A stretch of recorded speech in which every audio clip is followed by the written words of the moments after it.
This is the true story of a boy everyone thought would fail.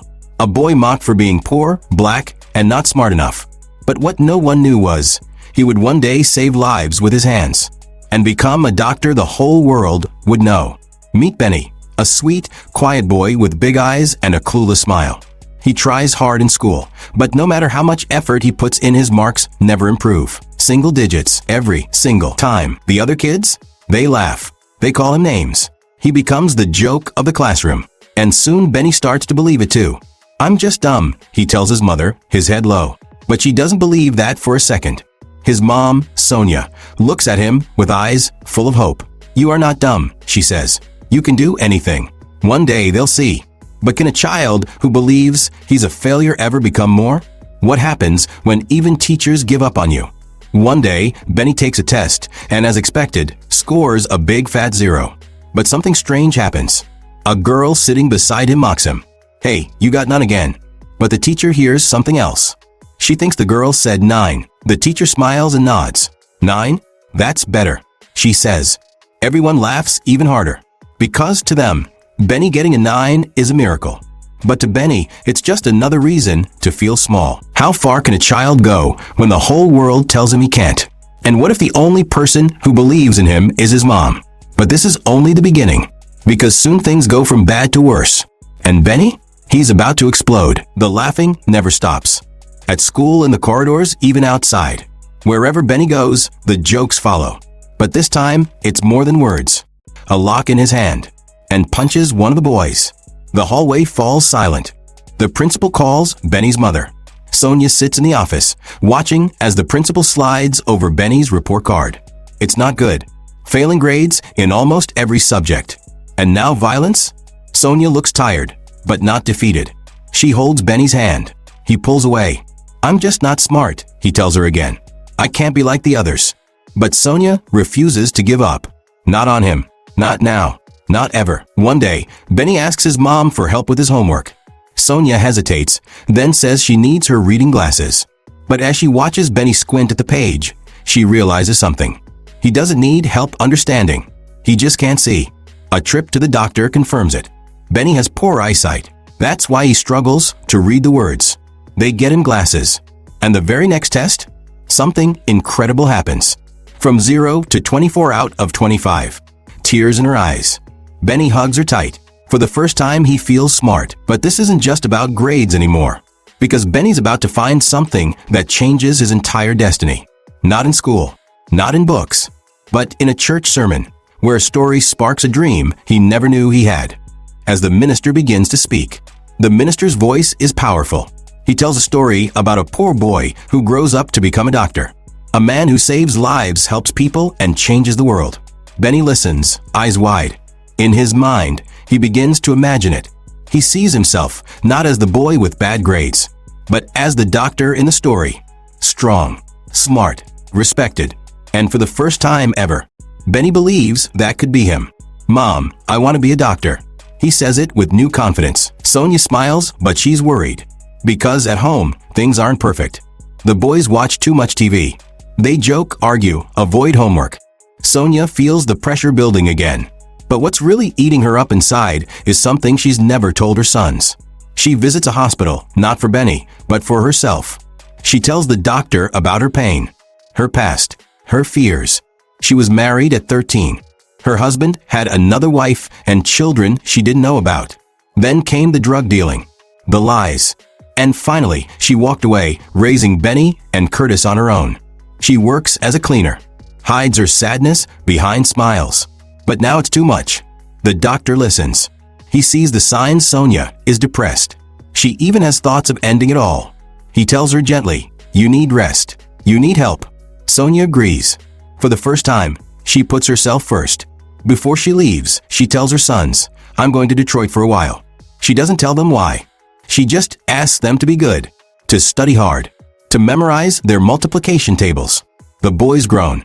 But little do they know their mother is fighting a battle no one sees. At the hospital, Sonya finds something in her bag. It's a letter from Benny. It's filled with spelling mistakes, but the words are full of love. She reads every line, and she cries. Because even when life feels impossible, her son gives her hope. Can a boy once called the dumbest in school really become a doctor? And will his mother's strength be enough to carry them both? Benny returns to class.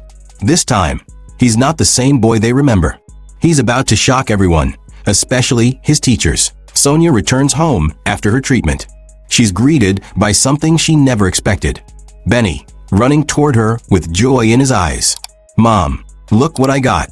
He shows her a test paper. But she knows this is just the beginning. So she makes a new rule. No more endless TV. Only 2 shows per week, and only after homework is done. And that's not all. "You're going to the library," she says. 2 books a week. "And I want a written report for each one." The boys groan. But deep down something is changing. They start visiting the library. Start reading. Start learning. And one day it all pays off. In class, the teacher holds up a shiny black rock. "Does anyone know what this is?" he asks, until Benny slowly raises his hand. "Obsidian," he says. The class turns. The teacher blinks. Benny not only names it, he explains how it's formed. Volcanoes. Rapid cooling. Glass-like texture. The teacher stares at him, amazed. This is the same boy who once couldn't even spell his own name right. After class, he stops him.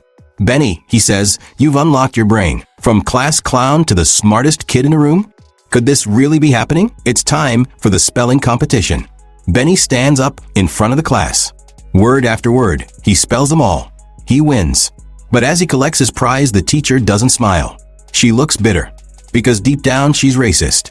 She can't stand the fact that the best student in class is a poor black boy raised by a single mother. At the school's annual awards ceremony, Benny wins again. Top student in the entire class. Sonya and Curtis are in the crowd, clapping proudly. But when the teacher steps up to the mic, she says something shocking. She tells the crowd that other students should feel ashamed. Because even though Benny is black and raised by a poor single mother, he still did better than them. Gasps. Sonya sits still stunned. She's not angry. She's hurt. Because no matter how hard her son works, some people will never see past the color of his skin. Should Benny stay where he's not respected? Or is it time to find a place where his genius can finally shine? Benny moves to a new school. But even there, new battles wait. Can he hold on to his dream when new enemies try to pull him down again? A place where he might be seen for his talent, not his skin color. Most of the students here are black, just like Benny. But this new start doesn't come easy. The moment Benny walks into the school, someone laughs. It's his clothes. Too old. Too plain. Unfashionable. A kid mocks him in front of everyone. Benny feels small again. But instead of fighting, he responds with calm wit. Something clicks. The bully laughs and becomes his friend. This new friend has style, fancy jackets, cool shoes, and a signature hat. Everyone admires him. Benny doesn't. He envies him. That night, Benny goes to his mom. "Can I get new clothes, please?" he asks. Sonya hesitates. She doesn't have much. But seeing the sadness in her son's eyes, she agrees. She buys him a new pair of pants. But they're cheap, baggy, not what Benny wanted. He gets upset. "I don't want these," he snaps. "I want clothes like his." Sonya looks at him, hurt. She tells him, people who care too much about looks often have nothing inside. But Benny's frustration explodes. He grabs a hammer and lunges at his mother. Curtis stops him just in time. This moment changes everything, from books to brawls. Has Benny forgotten his dream already? The next few days are blurry. Benny follows his stylish friend into a world he doesn't belong in. They hang out with the wrong crowd. And then one day, it gets scary. A fight breaks out. Benny's friend mocks him, calls him weak. In a flash of anger, Benny pulls out a knife. He stabs him. Luckily, the knife is broken. No one is hurt. But Benny runs, shaking, ashamed. He knows now. This life isn't for him. This moment, as dark as it is, becomes his wake-up call. He cuts ties with bad friends, leaves the toxic crowd, and turns back to the only thing that ever gave him peace: books. Benny gets a scholarship to Yale University, one of the best colleges in the world. It's a dream. But once he gets there, it feels like a nightmare. The classrooms feel cold. The students? Confident, polished, rich. Benny feels like he doesn't belong. He can't focus. He can't connect. He starts skipping classes. One evening, he opens up to someone special. Candy, his girlfriend. He tells her the truth. "I'm not smart enough. I don't fit in. I don't think I can do this." But Candy doesn't flinch. She looks him in the eyes and says, "You don't have to go to class to succeed. Just study the way you know best." And so he does. He locks himself in a room. Books pile up. Nights blur into mornings. His biggest enemy now? Chemistry. He struggles, panics, and then something strange happens. He starts seeing visions. A professor, writing answers on a chalkboard. It's not real, but it feels like a sign. A message from his mind. You can do this. In the final exam, Benny performs beyond belief. His hard work shines. And something clicks again. He knows what he wants to do. Become a neurosurgeon. A doctor of the brain, the most mysterious part of the body. Because Benny has his eyes on just one place. Johns Hopkins Hospital, the most competitive medical school in the country. They only take 2 people a year for neurosurgery. Benny doesn't apply anywhere else. Just Johns Hopkins. "If I don't get in," he says, "I wasn't meant to be a doctor." The interviewer leans forward. "Why neurosurgery?" he asks. Benny doesn't blink. "The brain," he says, "is the last and greatest mystery. And I want to be the one who unlocks it." The interviewer smiles. And just like that, he's in. Now a resident doctor. Benny, now Dr. Ben Carson, finally becomes a resident at Johns Hopkins. But life here is no easier. A senior doctor mocks him. "You're not special," he says. "Just do what you're told." The words sting. But Benny doesn't react. He lets his work do the talking. Then one night it happens. A medical emergency. A patient needs brain surgery, right now. No senior doctors are available. No backup. No time. Only Benny is there. He's not officially allowed to operate on his own. If he fails, his entire career could end before it begins. But he doesn't hesitate. He scrubs in, takes a deep breath, and performs the surgery. Step by step. Steady hands. One chance. He saves the patient's life. The next morning, he gets called in. Will he be fired? No. His senior doctor looks at him and says, "You did the right thing. One life saved." But his greatest challenges are yet to come. A worried couple walks into the hospital. Their daughter has seizures all day, every day. Other doctors call her half retarded. They say there's no hope. But Dr. Carson sees something different. He recommends a hemispherectomy, a risky surgery to remove the side of the brain causing the seizures. It could leave her unable to speak, move, or function. The parents are terrified. So is Benny. He's never done anything like this before. The night before the surgery, he prays. Morning comes. He begins. Hour after hour. Steady hands. Focused mind. The surgery ends. Now comes the hardest part. The girl doesn't wake up. Seconds feel like hours. The team holds their breath. And then, she whispers, "Mom, Dad." She can speak. She can move. She is cured. The media goes wild. Dr. Carson appears at a press conference. He gives credit to one thing, the miracle of the brain, and this surgery becomes a model for future generations. Can the man who was once mocked for being dumb now go on to do the impossible? As Benny's fame grows, his personal life gets hit with tragedy. Candy, his beloved wife, is pregnant. They're filled with joy until they lose the baby. Stillborn. Benny breaks down, silent, grieving. He stays by Candy's side until she tells him, "Go, help others. That's who you are." His mom, Sonya, hugs him. "You've already come this far," she says.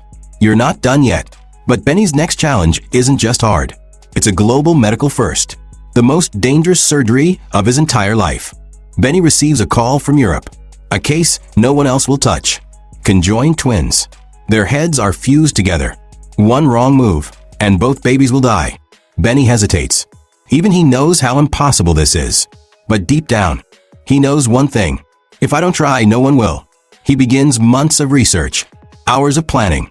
He builds a 50-person surgical team. They rehearse every movement. Every tool has a backup. Every second is planned. Because one mistake means death. The day comes. The surgery starts at 7:15 a.m. Step 1, stop the blood flow to their brains. That alone could be deadly. Step 2, separate their skulls and their shared brain tissue. Benny has just 1 hour to finish the separation. If he goes over, brain death. And yet, he does it perfectly, patiently, powerfully. 22 hours later, it's done. The babies are alive. and separate. He walks out to the waiting room, sees the parents, and simply says, "We did it." For the first time in history, conjoined twins were successfully separated at the head. Once, he was the boy who couldn't read, the one who got 0 marks, the one people laughed at. Now, he's Dr. Ben Carson, a world-renowned brain surgeon. He didn't just beat the odds, he rewrote them. Don't forget to like, subscribe, and turn on the notification bell so you never miss a moment that could change your perspective forever. Because the next story might just be the one that changes you.